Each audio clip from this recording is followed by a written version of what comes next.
What's up everybody? Today I'll be reviewing the post double barrel in Respawnables. This weapon is a zombie tagged poisonous shotgun which you unlock at level 1 and it costs 300 zombie knights. As you can see, the main stats are 4 damage, 2 range, 1 accuracy and 3 agility. We'll be covering all of those, including a lot more in this review. So without further ado, let's jump into the first match. Now the first thing I want to make clear is that I do not have a lot of the official information about some of the stats of this weapon, seeing how they're not provided by Digital Legends. So just keep in mind that not everything that I'll say might be 100% accurate. However, with some stats you can easily tell what they are, such as the ammo capacity, which this weapon holds 13 rounds in the clip, which is quite a lot. And of course that's 3 more than the original double barrel shotgun, which holds 10 rounds in the clip. And with those 13 rounds, you should be able to get 13 kills without reloading. Because the damage is very high. As you saw in the beginning of this video, this weapon has 4 damage, which is very accurate since this weapon can easily one-shot players depending on their level of health and the range of course. Because this weapon also has damage drop-off, just like a lot of the other weapons in the game. This weapon also deals poison damage, which the poison damage is I think a little bit higher than some of the other poison weapons in the game.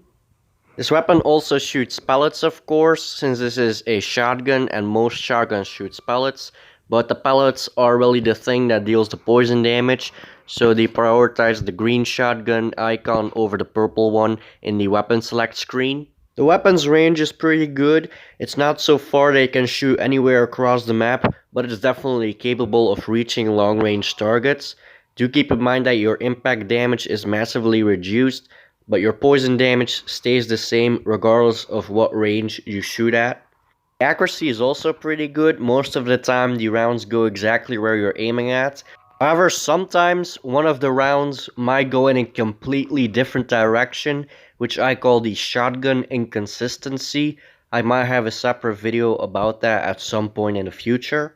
The precision is pretty random, seeing how this weapon has a lot of different shot patterns, but this doesn't really make it any harder to hit people, seeing how this weapon does have a pretty respectable spread compared to the other shotguns in the game.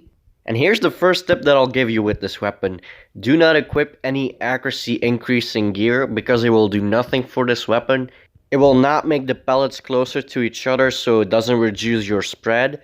So it's basically a useless thing to equip with this weapon. You're better off equipping agility and health boosting equipment. Unless of course that accuracy increasing item also has a great perk for this weapon. Then you should probably equip it, seeing how the perk is mostly more important than the stats given to you by that item most of the time. Now on to this weapon's agility. It's pretty good. It took about 11.5 seconds to cross from one side of Royal Garden to the other, which is my speed test. And that's the same as pretty much every other 3 agility shotgun that I've tested. The weapon's rate of fire is pretty slow in my opinion. It shoots about 0.84 rounds per second, so not even 1 round per second, making this one of the slowest rate of fire shotguns in the entire game. And that means that it'll take about 15.45 seconds to empty the entire 13 round clip. But it's not just the fire rate that's slow, the reload speed is also very slow, as it takes about 10.3 seconds to reload the entire 13 round clip. To reload the first shot it takes about 1.17 seconds, but the first shot to reload is always a little slower, so any other shot it takes about 0.77 seconds to reload. The velocity is an instant hit, so you shouldn't have to worry about having to shoot ahead of the enemy so that the round will hit that target. In this match, we got 30 and 3, which I would call an excellent score. And I think we also got a very nice multi-kill there at the end. Now we're in Sandtown for the second match. Now Sandtown I don't think is as good of a map as the previous one, Nocturnal Snowfall. I think this weapon is best used in mid-range maps. But I think that cover is also playing a big role. If a map has a lot of cover, this weapon should be pretty good at it. In this match, we have a lot more enemies with great weapons compared to the last one, and just more enemies in general since this is a free-for-all match, not like the last one which was a team verse match. Which, by the way, that match was a little glitched if you didn't see that before. So now in this match, we're also using a lot better equipment than before. In the last one, we were using noob clothes, and we weren't using any masteries. This time we're using a lot better clothes, and we also have the masteries equipped. So we are using the SF headset, which gives us a 50% damage increase. It also gives, of course, the 10% accuracy increase, which does not matter with this weapon, as I already said. But I'm using this head, obviously, because of the perk, rather than thinking about the stats. Then we have the Raggedy Crab equipped, which increases our damage by another 5%, and it also increases our rate of fire by 5%. And then lastly for the clothes, we are using the Impaler's pants, which gives us another 10% rate of fire increase. And as I said, we are also using the Masteries, so I've equipped Burning Spirit 1, and that gives us a 50% accuracy increase while moving. Isn't really effective, but I used it anyway. Then we are also using Burning Spirit 2, that gives us a 25% increase in reload speed while moving. And that brings the reload speed from 10.3 seconds to 7.6 seconds. The first shot to reload will now take 0.9 seconds, and the other shot to reload will now take 0.55 seconds. And as I said in the beginning of this video, this might not be 100% accurate, because Dither Legends hasn't provided the official number, sadly.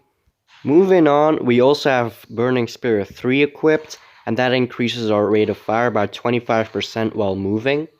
This combined with the clothes should provide an extra 40% rate of fire increase to this weapon in total.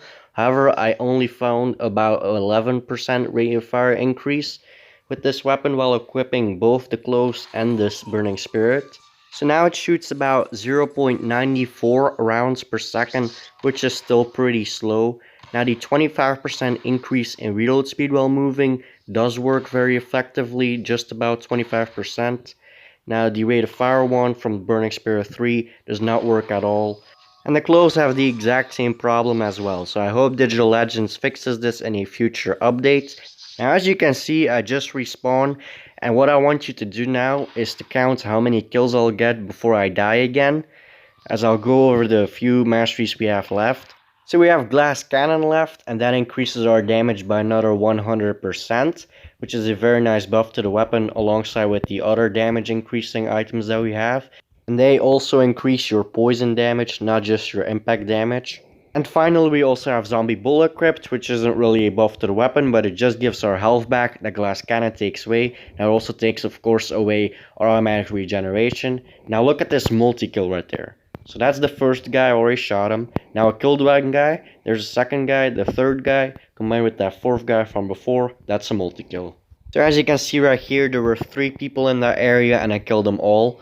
Combined with that first kill made a multi-kill. So now on to the second tip. As you can see right here, I'm constantly reloading and getting a shot off. So you don't need to reload the entire 13 round clip. You can just hold down the fire button and it'll automatically fire as soon as you have reloaded one shot. And the final tip is to shoot the spawn shields, because as they come out, they'll be met by a huge amount of poison damage. So you can ignore them and go to the next enemy. And as you can see, we got 41 kills and 7 deaths in this match, which I would call a really good score.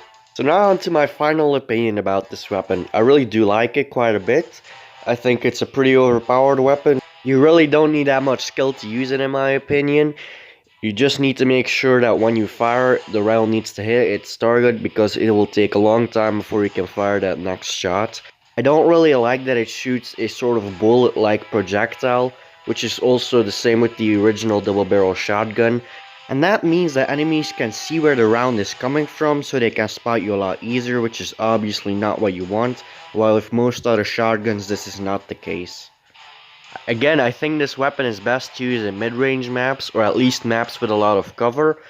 I think that the 13 round clip capacity also gives you a massive advantage.